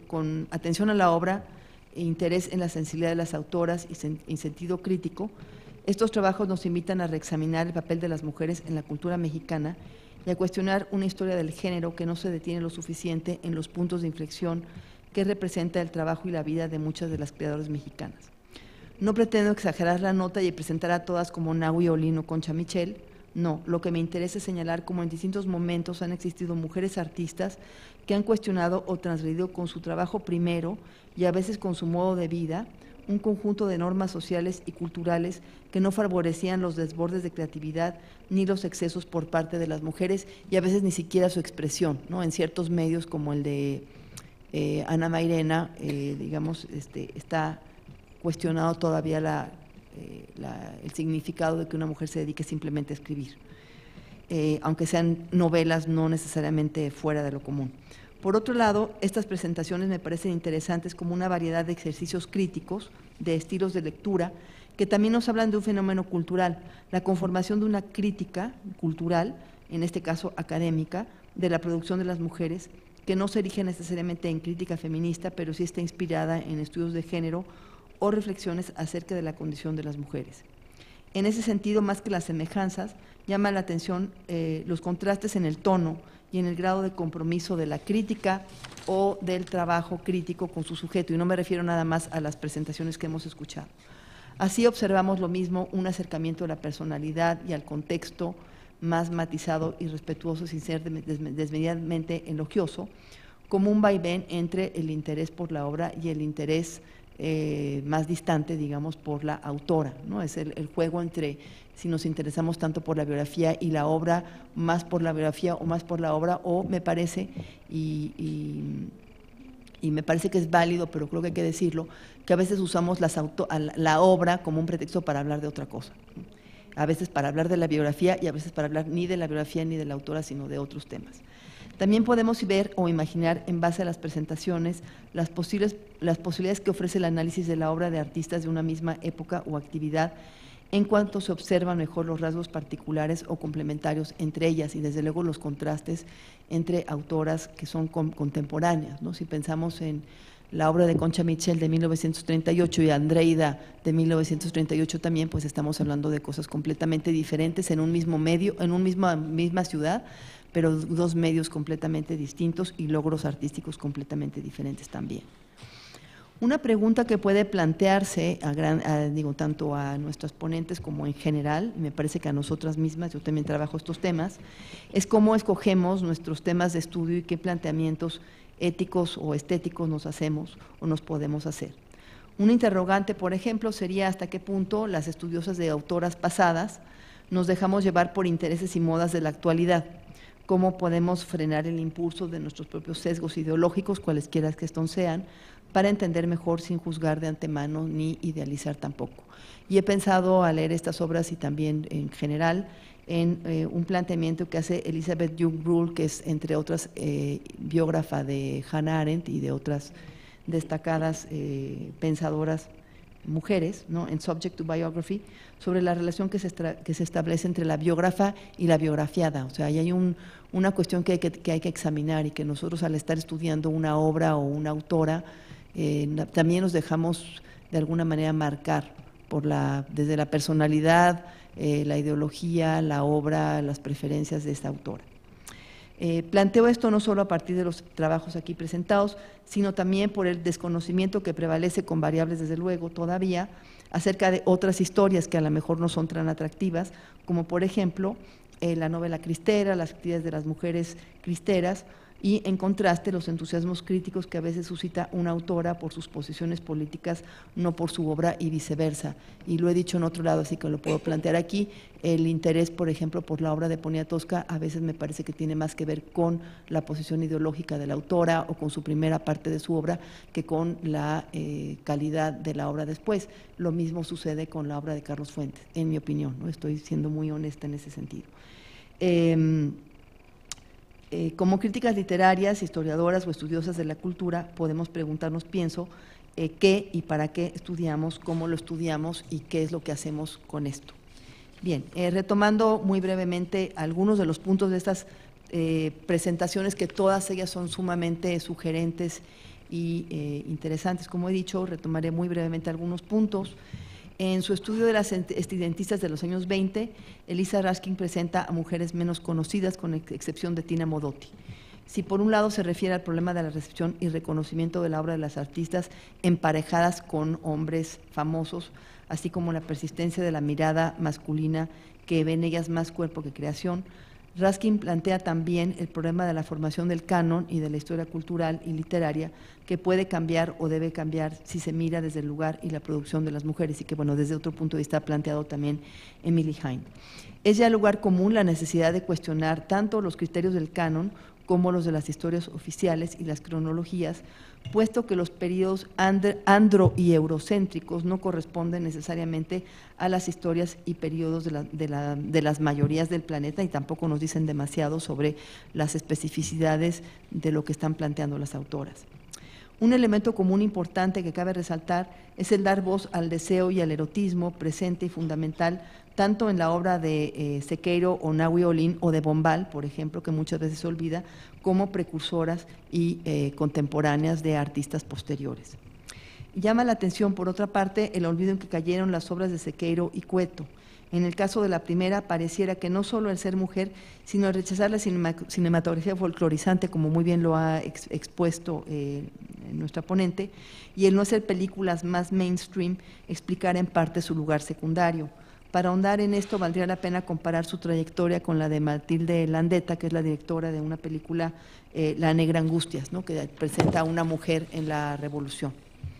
El caso de Tina Modotti, por cierto, nos recuerda el de Gerda Taro, la primera fotoreportera de guerra, en tanto ambos han sido recuperadas después de la obra de sus amantes, más famosos que ellas.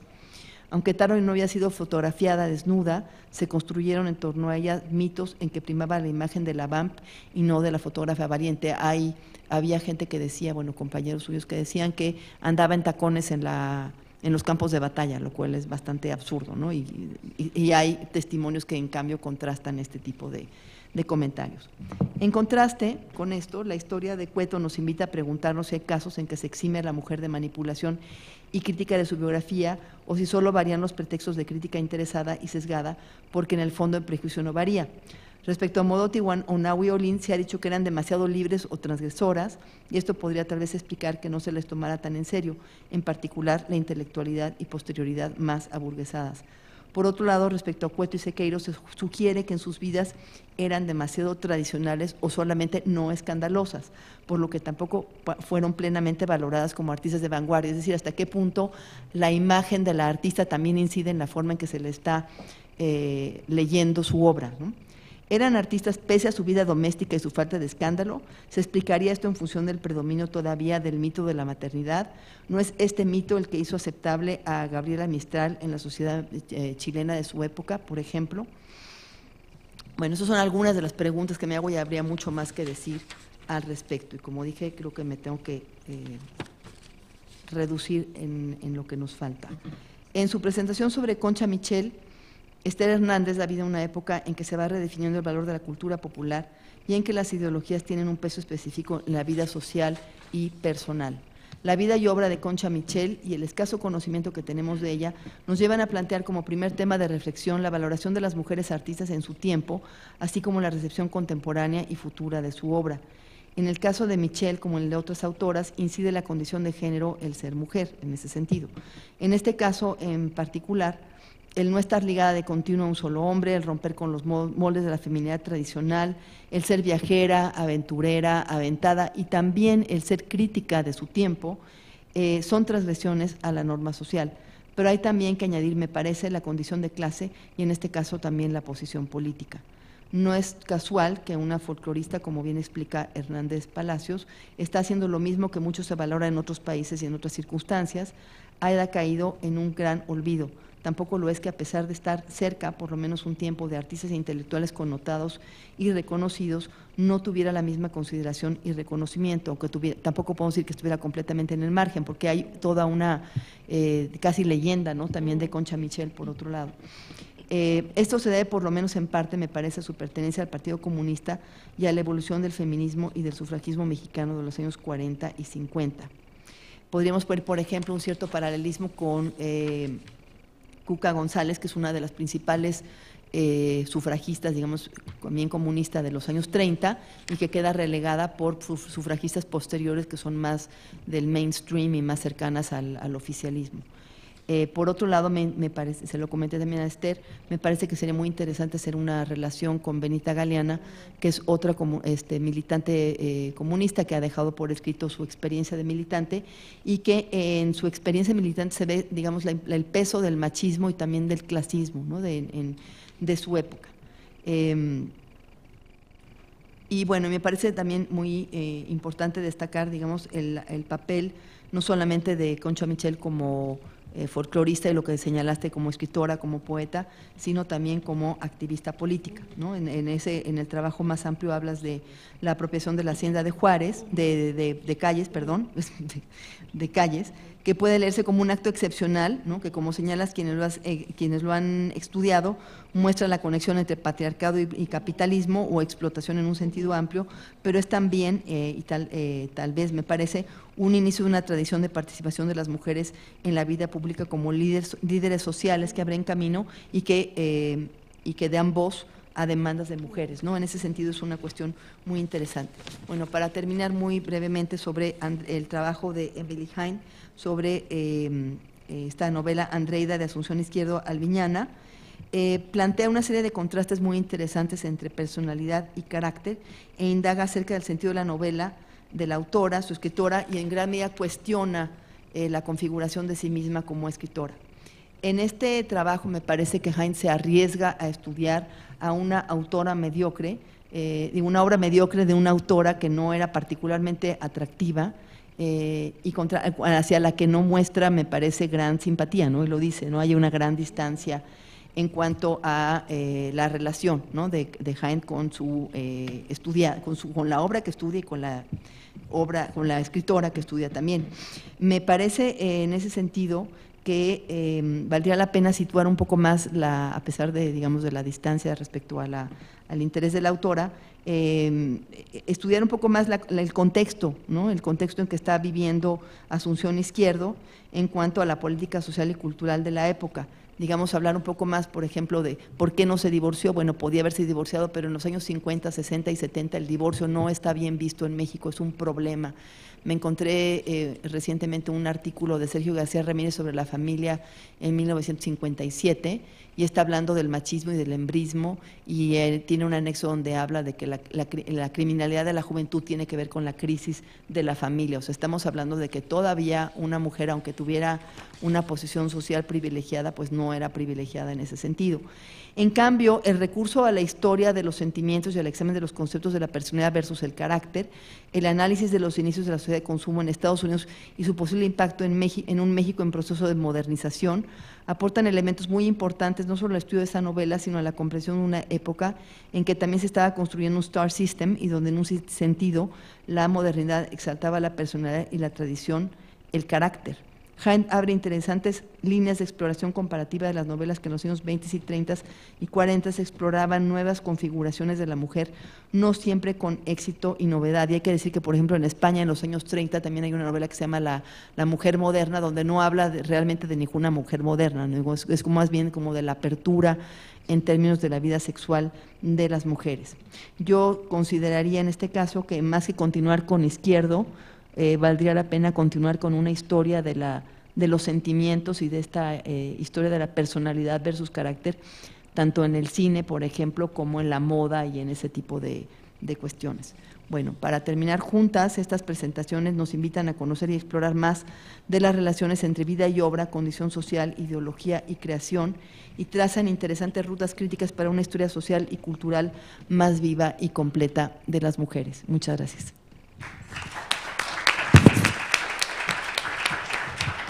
Bueno, y me gustaría dar la palabra a ustedes que seguramente tienen preguntas para las presentadoras. Sí, podríamos quizás recoger varias preguntas, sí, Mary Kay.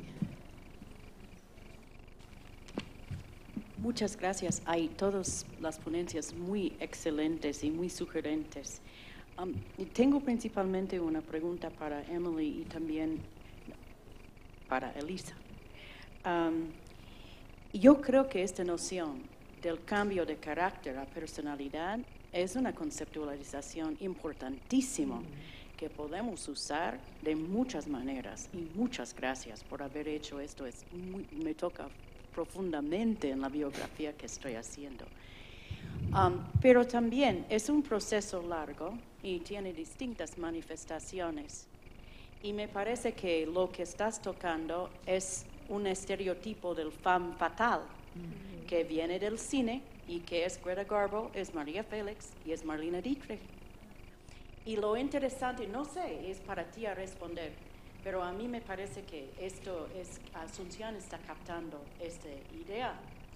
Y es interesante, en la ponencia de Elisa, a ver que la misma descripción se usó en el periódico a describir a Adela en los años 20. Y es nada más una observación. Yo quiero que alguien responda a esto. Sí, ojalá yo... Pero ¿puedo decir otra cosa? No, otro detalle. De todas las mujeres de quienes habla Elisa, creo que es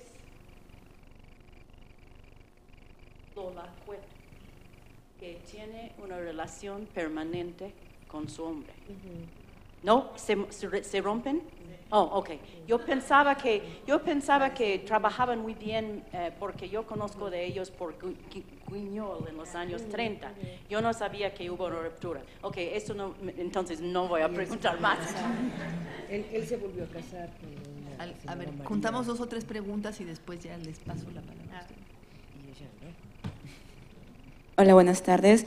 Bueno, atendiendo un poco a la observación que hizo Lucía con respecto a por qué se elige a estudiar a una mujer, o sea como biografía, sea como monografía o lo que fuera, me gustaría saber qué las motivó a ustedes a investigar sobre estas personalidades. Y por otro, me llama la atención cómo, Lucía, mencionas el fetichismo biográfico. Te lo comento porque, bueno, yo en este momento estoy intentando hacer un esbozo de biografía y cuando hiciste la pregunta de la obra, ¿qué era más importante, si la obra, la vida u otras circunstancias? Entonces quisiera que pudieras profundizar un poquito más en qué idealmente debiera tener más fuerza para hacer una biografía. Gracias. Una pregunta más. Allá por allá. Sí. Hola, es una pregunta muy específica para Elisa. ¿Sí sabes en qué año es el divorcio de esta Adela? Es muy específico. Bueno, ¿por qué no empezamos con estas 3 preguntas y luego seguimos? Sí, me muero por decir que ojalá y las... Emily quiere contestar. Hay una pregunta más.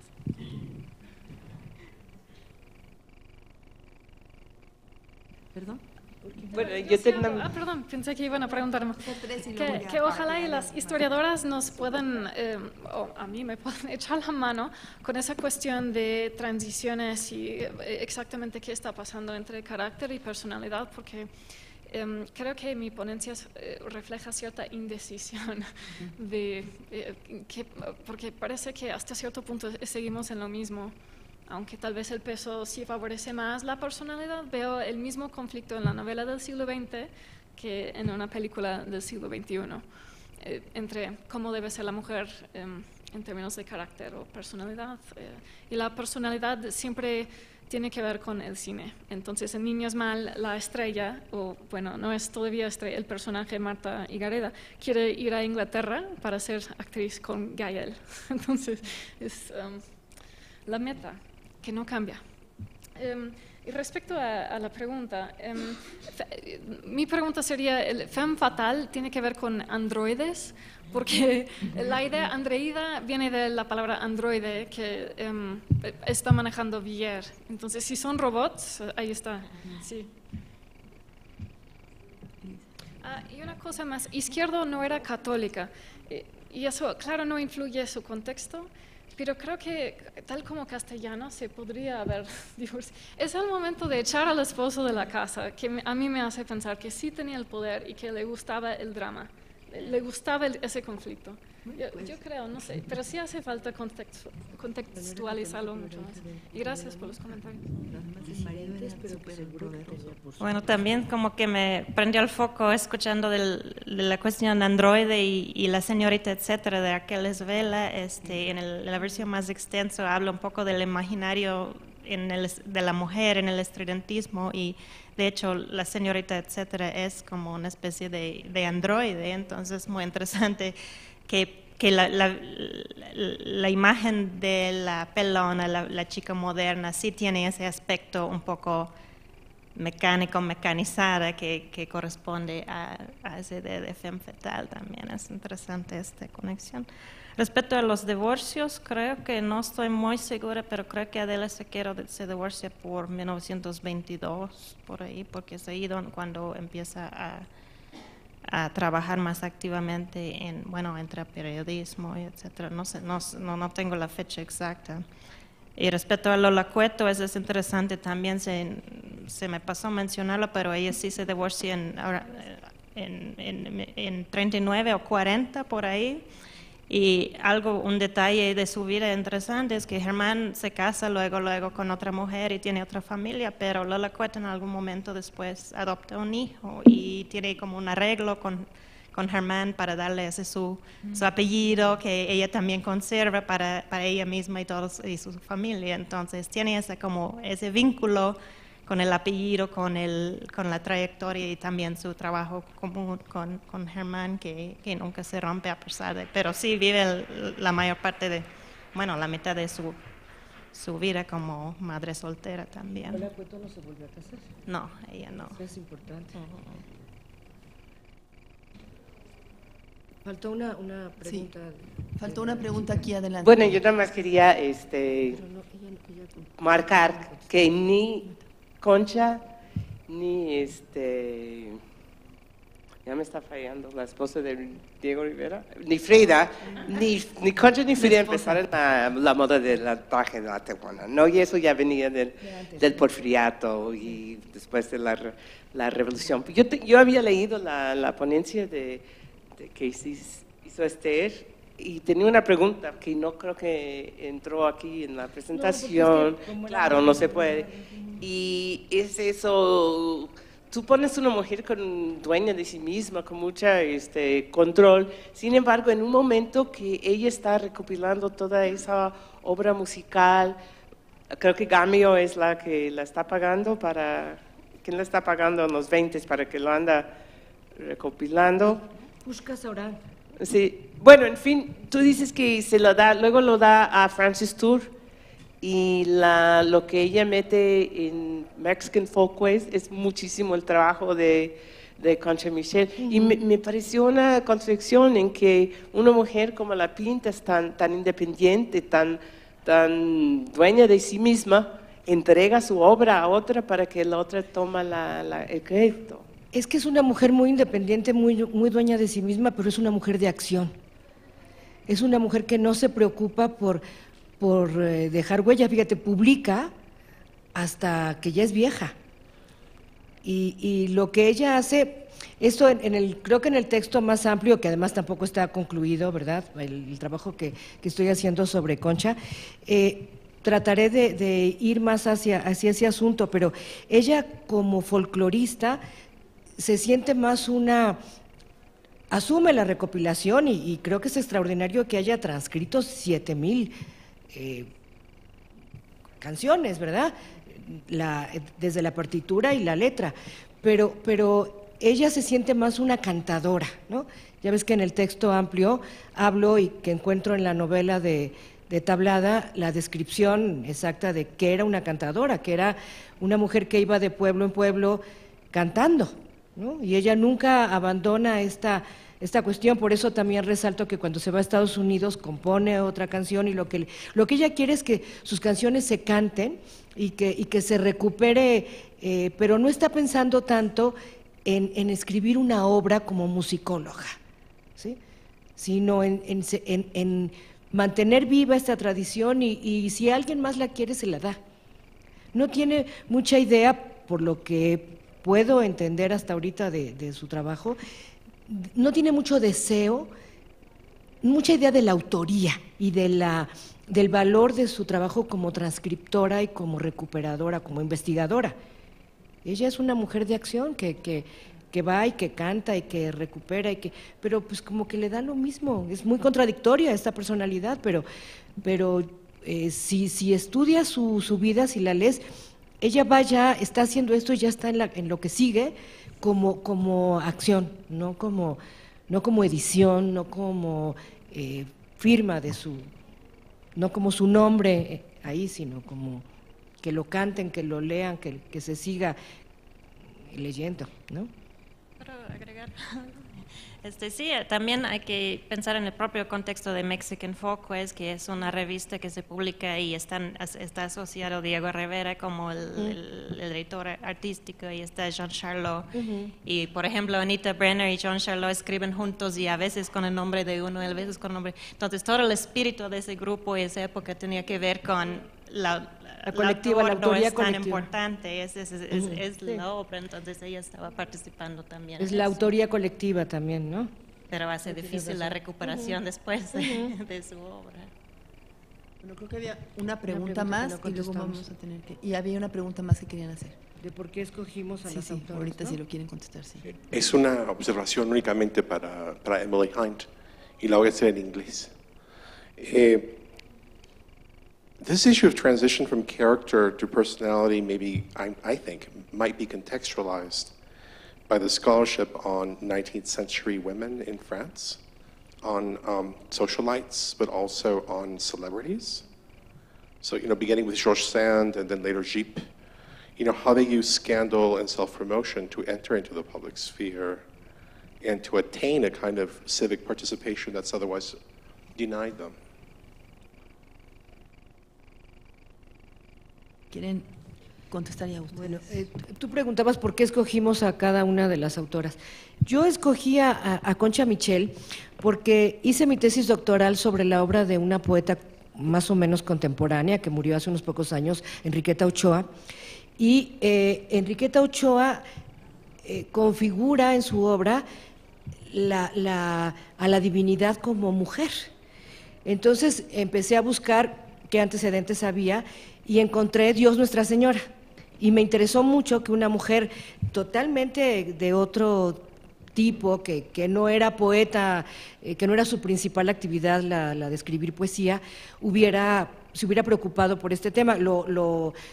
Trabaja de otra manera y es otro tipo de representación y ya más bien busca los antecedentes en la mitología prehispánica, igual que Aurora Reyes. Y entonces me interesé mucho por Aurora Reyes y Concha Michel, dirigí una tesis sobre Aurora Reyes, estuve leyéndola y pues cuando platicamos con Elisa que nos gustaría hacer un trabajo sobre las mujeres poco conocidas de la primera mitad del siglo XX, yo dije, pues yo quiero trabajar a Concha Michel yo no sabía nada de la vida de Concha Michel, absolutamente nada. A mí lo que me interesaba era que tuviera un poemario que se llamara Dios Nuestra Señora. Y bueno, había leído el poemario y aunque no tiene, ya lo digo, mucho valor poético, creo que sí tiene mucho valor cultural, muchísimo valor cultural. Desde mi perspectiva, lo más importante de Concha Michel es esta preocupación por encontrar las raíces simbólicas de la identidad femenina y esa que ya pues no tuvo éxito en este sentido porque su libro casi no lo leyó nadie tampoco, ¿no? Y fue publicado en una editorial no comercial, en Costamic, que solo lo leí, son libros que no se compran casi, que se regalan, que no trascendió, no está en ningún libro de literatura Concha Michel, ¿sí? Pero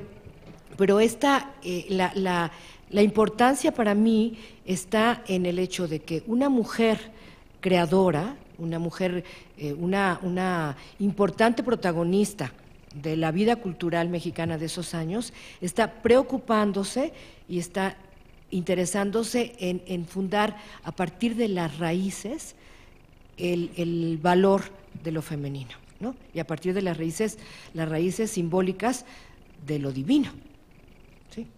Y ese fue mi interés. De ahí pues empecé a buscar y me encontré con el personaje, pero no tenía idea de si iba a ser, quién era Concha Michel. Agradezco a Víctor Macías por la sugerencia, entonces sí voy a investigar eso y si tienes un títulos en específico, entonces voy a leer esos. Dentro de eso, lo que voy a estar buscando es la historia del crédito y si esas mujeres a través de la celebridad lograban generar un crédito económico, sí, porque esa es la cosa. Creo que la personalidad ahora es una suerte de piratería y cualquier persona puede volverse estrella. Es la personalidad ahora lo que vale económicamente. Y creo que es parte de la fascinación con las celebridades que tenemos hoy, es que son ricas y eran como nosotros, pero ahora no, porque son ricos. Y ese crédito es lo que la personalidad genera. Y respecto a la otra pregunta, llegué a estudiar a Asunción a la hora de escribir mi tesis doctoral, entonces hace más de 12 años. Estaba leyéndola y la tesis trataba de la novela histórica, entonces tiene una novela loquísima sobre la biografía de la ciudad del lago. Es un médico y creo que la Malinche o algo así, que van viajando por los siglos y visitan México en ciertos momentos. Es una locura. Entonces, de ahí tuve que leer más y descubrí a Andreida. Pues, la historia breve.